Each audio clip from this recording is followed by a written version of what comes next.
Hey everyone, welcome back.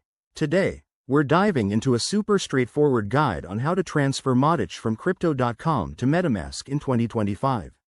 Whether you're a crypto newbie or a seasoned trader, this step-by-step tutorial will have you moving your tokens smoothly and securely. By the end, you'll be all set to manage your Matic on the Polygon network with ease. First things first, make sure you have everything ready. You'll need an account on Crypto.com with some Matic in it, and Metamask installed on your device. Also, double-check that your Metamask wallet is set up for the Polygon network, as that's where Matic lives.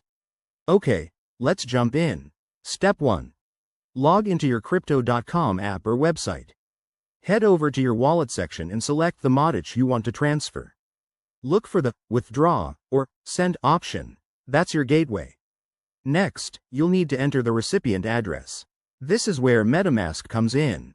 Open your Metamask wallet, switch to the Polygon network if it isn't already, and copy your wallet address.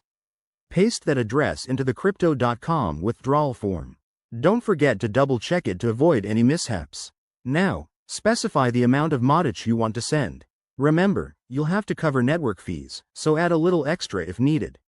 Once everything looks good, hit confirm and authorize the transaction with your Crypto.com security measures, like two-factor authentication. Step 3. Sit back and wait.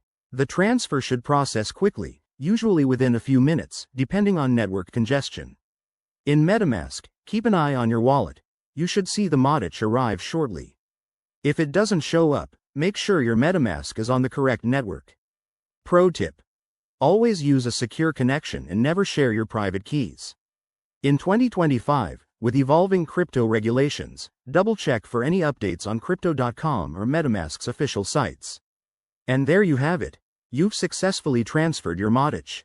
If this helped, give it a thumbs up, subscribe for more crypto tips, and drop a comment if you have questions. Thanks for watching, and see you in the next one.